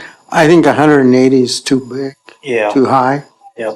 I mean, I would look at something like Olathe 144, but 180 just. Yeah, I think I'm on the same page as you. I'd feel comfortable with the 144 max, both stories. That's similar to what I guess was in front of us a month ago, which wasn't supposed to be, I don't know. But anyway, that's kind of the height they were at. And that's in line with Olathe. And also, I'm not comfortable with that 10-foot setback. I'd rather have to keep it at 25. I still don't understand the reasoning behind that, but. So looking at that 10-foot setback, there's also got to be a fence there. Because I don't know of any M1 that does not have fence around it. And screening. Well, I mean, a screen, a fence of some kind. I mean, so now you're down to 9 feet. Again. Stuck on the 9 feet. Yeah, 25 is more. So, okay, now I understand why we're changing the code, because nobody can build anything unless we have the cap in there. Well, but we do have a 100-foot exception limit today. Not for a building, though, for non-buildings. Not for a building? No, 75? 55. For your silos, but you could put 55 it is in your pasture. maximum. So it's a 75 take was it or leave public it, and semi-public, right? Right. I'm sorry? Is this a take it or leave it, or can we modify it? You can recommend anything. So you can make a recommendation to the governing body that they approve this with a new cap of 150, 144, 13 feet if you wanted to. I mean, So whatever you want. Thank you. I was just kind of, you were talking about this rezoning and I was like, Yeah, so it's. Why do we split the difference between the 144 and the 180 and go 160? I think that's insane. That is insane. It shows the tallest. I'm just trying to. No, I understand. Split it up. I'm thinking about it. No, but you had two that jumped in with it's insane. I'm just trying to split it. Yeah, the Sheridan Overland Park. And the floors. The other thing is when you go back and look at the boundaries of the comp plan that we talked about. The comp plan we talked about. I know, the comp plan that we talked about, I'm just, when you think about some of those areas and the fact that we want more industrial and because it helps our tax burden. Okay, and hang on. It does do something for our town. It helps our tax. And I am not willing to give away to Olathe or Overland Park those manufacturers or those commercials. No, commercials, not the manufacturing, but I'm not willing to give those away. We keep building residential, and the residents keep saying, where's this, where's this, where's this? I want to bring in the manufacturing. Manufacturing will bring in more commercial. We have to support the town. Without a core, we're not going to get anywhere. We're going to continue to build, and we're going to continue to get taxed out of our homes. We're going to continue to get taxed out of our homes. Wait a minute. I can't hardly afford to live here anymore because of it. Wait a minute. I'm sorry, but the public. I feel like we're M1, M2 though, because I understand where M1 is and it runs down the spine of our city. And now we have a 180-foot tall structure there. Now the sun's either coming up at 10 in the morning or going down at 10 in the morning. depending on what side of 169 and the M1 But you it's live not, on. don't just think about that area. Think about the Overland Park side. But what he's saying is though, is that if Currently, you're if we changing allow it, this go, there. we have 180-foot structures is running down 169. I know, And that's welcome to Spring Hill. And if you guys remember the truck stop, how many people were opposed to the truck stop? But you were told that you had to approve it because it was consistent with the zoning, with the M1 zoning.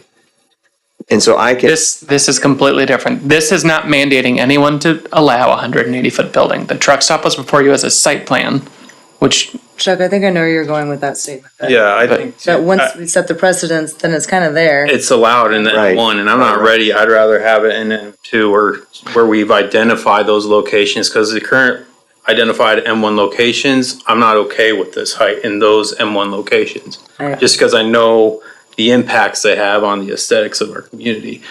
M2, if we can find the right location, because I think every use has the right location, you just gotta find it. If we can identify those right locations for an M2, then maybe this is appropriate for that, but not in our current M1 locations. I and struggle with that. we can as staff identify creating an M2 in the future. In the short term, there probably needs to be a stopgap of something more than 55. Yeah. And it sounds like maybe something less than 180. But something to the governing body. And look, you can just vote no on this, that totally fine, and say we don't like it at all and let the governing body deal with it. And they can also vote We no can't and table staff to can go do back. More research to decide what we think is an appropriate cap? No, so it's all or nothing and then they just decide. You all can recommend approval to the governing body with a condition that the 180 is changed to another number if you'd like. The governing body is free to disregard that. They can also, when they get it, elect to do something other than 180 feet. So I should start researching now is what you're telling me. So personally, if we gotta pick a number, how about 144? It's 12 stories. It's what I would. It's significantly higher than what we are now, but it would be a compromise. And then I don't like the 10 feet. Still stuck on the 10 feet. I don't know that I'm comfortable with going higher than that cement plant as of right now. I'm the same But with the Troy. point is though, is that it's still, it has to come before us before it gets approved. Well, Because- I'm the same with Troy. 25 feet on the setback, 144 feet. I think that's okay because the other guy that came here, I think that would probably be okay as long as the site, once we see the site plan. And I'd hate to see that go away, to Cindy's point, on the tax dollar. And that's in a nice place. It's a good place. It's not gonna, They didn't address if there's an abatement or anything yet, right? no, this is just gonna allow him to come before us. Apparently they weren't supposed to come before us Gotcha. because it was too tall. Can I ask a second question? So we spent quite a bit of time on the 180 cap, and I'm not telling you to move on. The other proposed changes, setbacks, we've talked about that. How do you guys feel about the procedure for applicants coming to you all in M1 to exceed that height of 55 up to whatever cap you set? Do those four criteria work for you all? Do you want more? Do you want less? Do you want governing body review? Does it look fine the way it is? I want to make sure we're talking about the whole kind of slate of proposed changes here. Oh, I see what you're saying. So we could have it to where they have to come to us if it's above 55, but below. Well, whatever the cap is doesn't affect whether or not someone comes to you. In an M1, when someone wants to go over 55 feet, they will be here asking for your permission. The code will then set forth those four subsets of your review criteria, the same as you have your golden factors if you're going to rezone something from R1 to R4. This sets forth your criteria for allowing someone to exceed that height. Do those factors work for you all? Do you like that process? It is designed to be less stringent than the golden factors. It is designed to be much less stringent than what the BZA has to do on a pure state statute variance, because those are more or less impossible to get. Does that procedure work for you all? Do you want to have any review over buildings over 55 feet? Do you want it to go just to staff? Do you want it to go just to governing body? So you're saying it would come, if we want to see it, it comes here and then it goes to, The way this is written, if I want to build anything between 56 feet and 180 feet, I come to you all in we M1. would want to see it. Yes, that's what I would want. Fine. Kat, Troy, Yeah, I'm fine. Okay. We like that review procedure. No one feels uncomfortable with the way you'd be asked to review these based on this proposed code change. No. Okay, we can go back to whether 180 feet is a good cap or not. Okay, we've had a lot of discussion. So Spencer, one thing when I was looking at gardeners, they have some criteria related to, they actually mentioned traffic and odors and some other variables as well, which I thought was interesting because, you know, we're always told we can't really consider traffic because it's not a golden factor for rezoning. And this was, I thought that was interesting. So, I mean, to your question, I think these four are good. There may be room for more, but it's probably too late for tonight's vote. Well, for what it's worth, traffic typically comes in under the golden, under the public health and wellness. Okay. Which is there in that second subset. I think public health, safety, general welfare, odors would almost certainly fall under that. I think that would be a fair point for you all to be asking applicants, what's it going to be used for? Is there a smokestack on top? What's coming out of it? If this is a 150-foot tall, meat smoking plant, good odor. If it's a plastic burning plant, bad odor. I'm still going to add in there, I don't know that I have enough time before we all vote. I think that this is worded oddly. A, the height maximum, those first two paragraphs, and then this bottom one, I just don't think that they're worded very clearly personally. Yeah, I think it would make sense if you guys would like, we can add subsets in there. So under A, where it says buildings 55 feet would be 1. The maximum height would be 2. The M1 cutout would be 3. That would go all the way down through the large paragraph, starting with the governing body. Height exceptions would be 4, and then parapet walls, to the extent anyone still wants to build those in 2025 and on, would be 5. Would that clean it up for you? And to be honest, it's something we probably should have put in, and I'm very big on numbered lists, and we traded a lot of red lines back and forth, and I took those out as I was redlining, because redlining with numbered lists is awful, so And easy thing to put back in.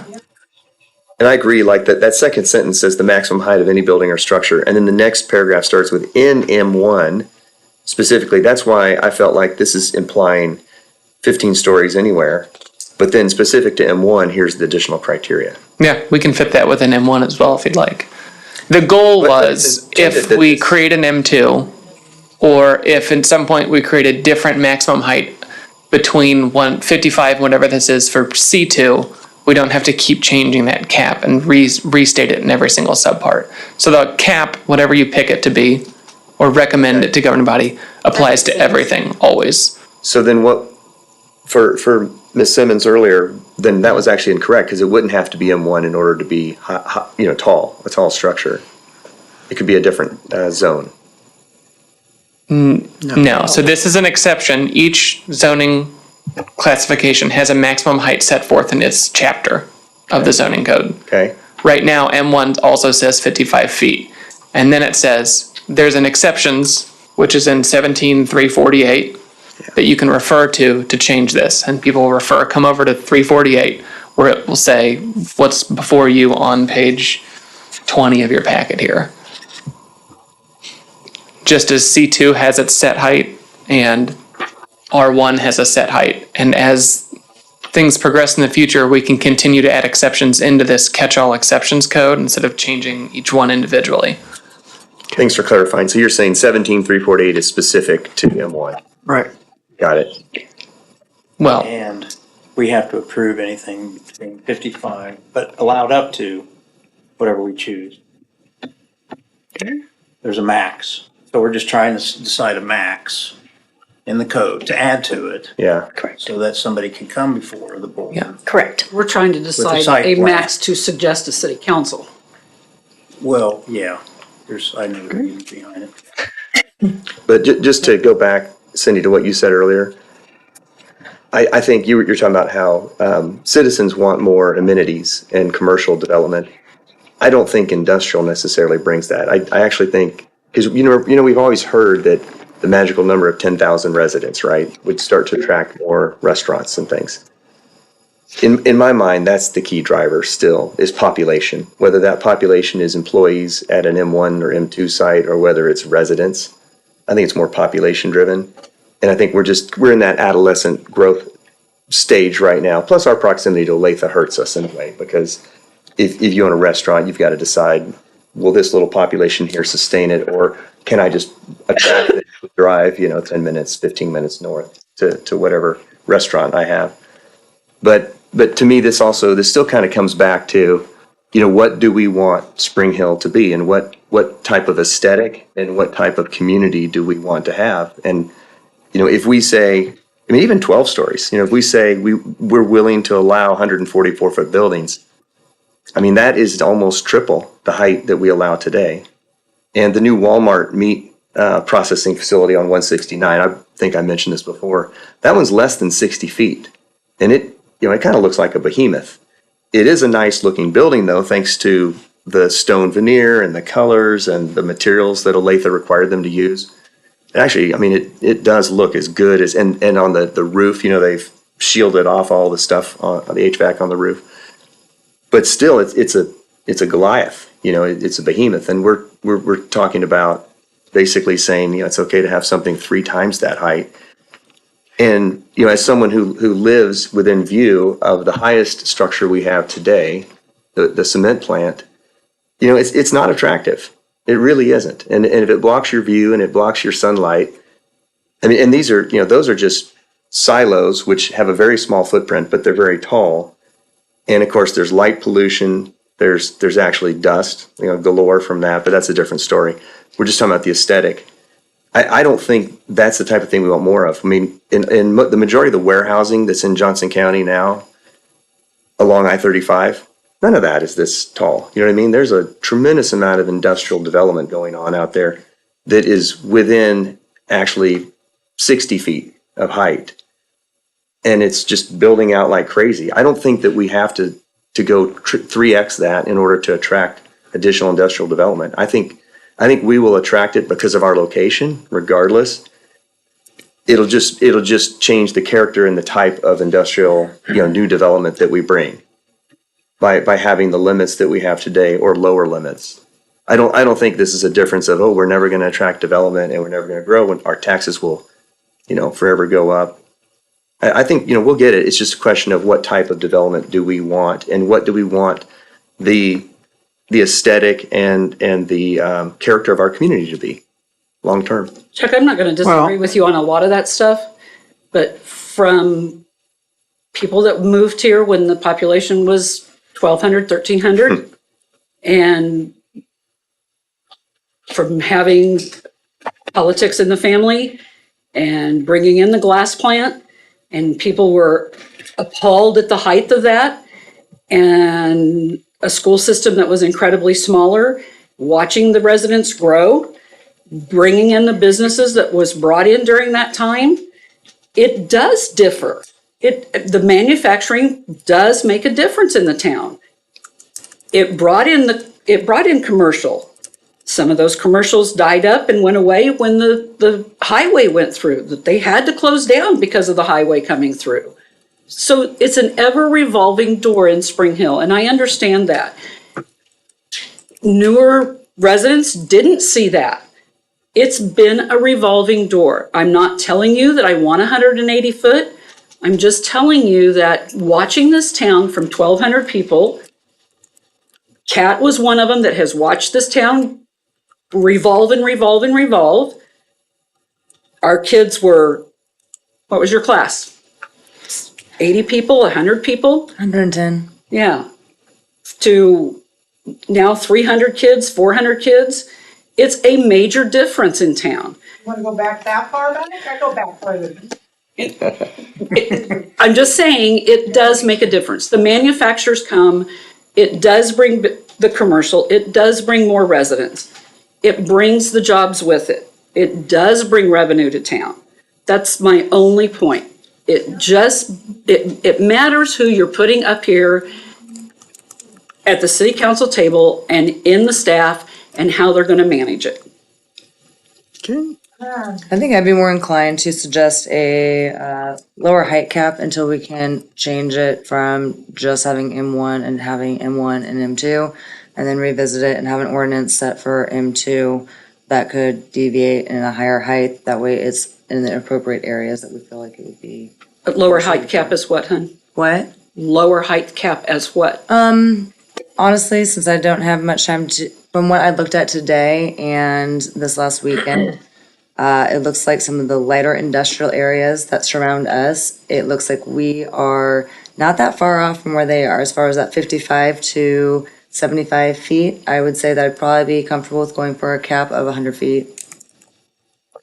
I know that applicant had told us that they have a plant south of here, they're at 100 feet.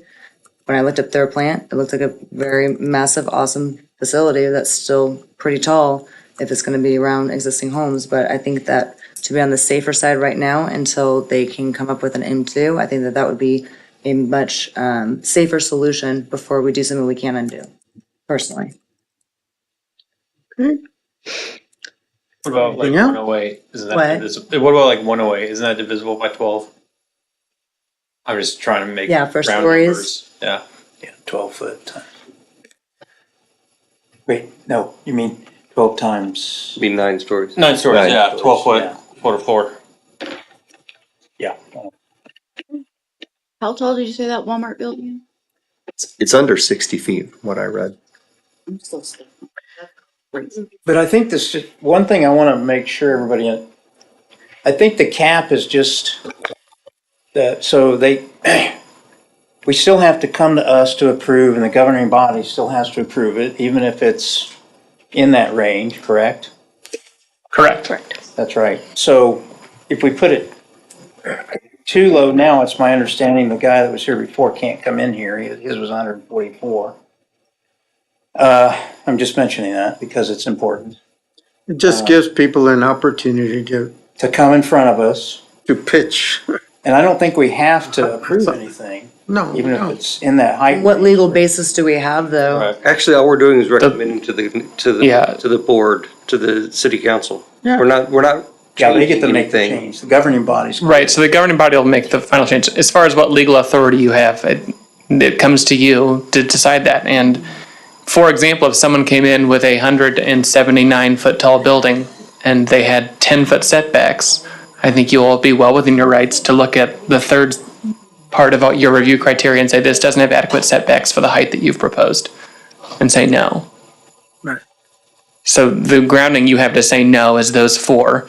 And just like with rezonings and development plans, decisions you make do not necessarily set a precedent. Now, you can't stop people from coming in and saying, well, I want the same thing Amy got, and that's human nature. People are going to come to you with everything for that, but you are not bound by a decision because each lot will be different, each plan will be different, the setbacks will be different on each, whether it backs up to other industrial, commercial, residential.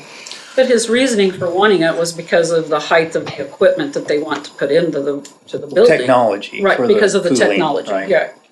It was because of the technology and the height of the manufacturing equipment or whatever. New you wanna call it. technology required higher Right. heat to be more energy efficient and save energy. Yep. I don't know if we're all gonna agree on this. No, So but- that's the thing, I don't know. Well, But no, I'm just saying that. I think we understand where everybody's at. So from my standpoint, we just need to either Yeah, fish or cut bait. Well, you're running the meeting. Okay. Well, I mean, if we're going to recommend a cap, though, we need to probably agree on a cap. Or I guess you could vote against it. I mean, I'm up for 108. 108, I'm good at. I'm I good agree. with 144. I'm just, Yeah. I don't want anything less than 144. I stand for a motion, please. So you close the public hearings? We closed it a long time ago. Oh, yeah. You hadn't hit the gavel, so I'm just curious. Okay.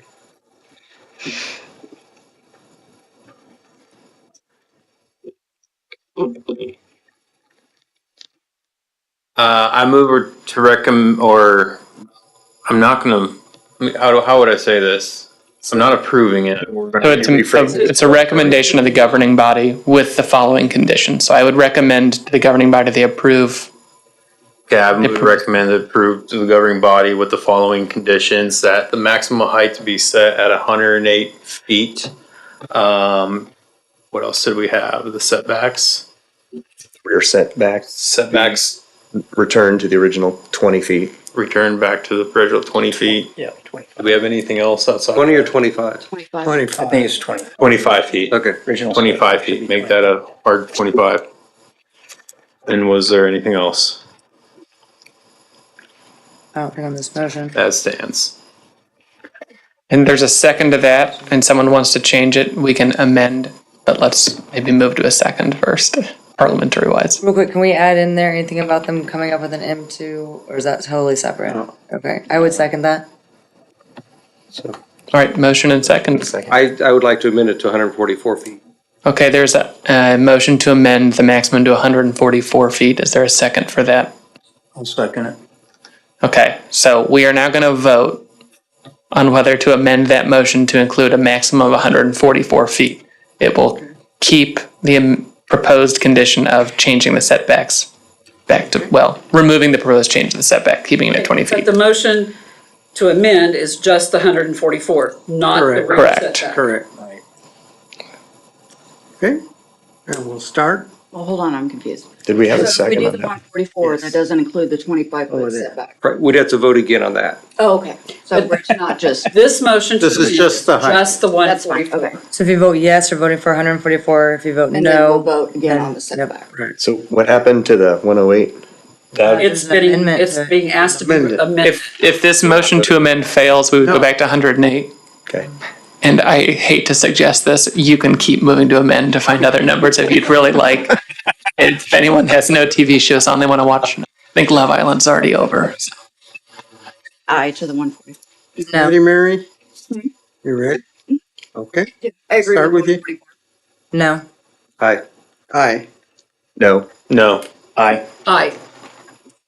144 it is. Okay, so the motion to amend is passed. This motion on the table currently is to recommend approval of the changes to the governing body with the suggestion that the cap be moved down from 180 to 144, and the suggestion that no change be made to the rear setback of buildings. Is that right? No. No, Or the said setback? 25.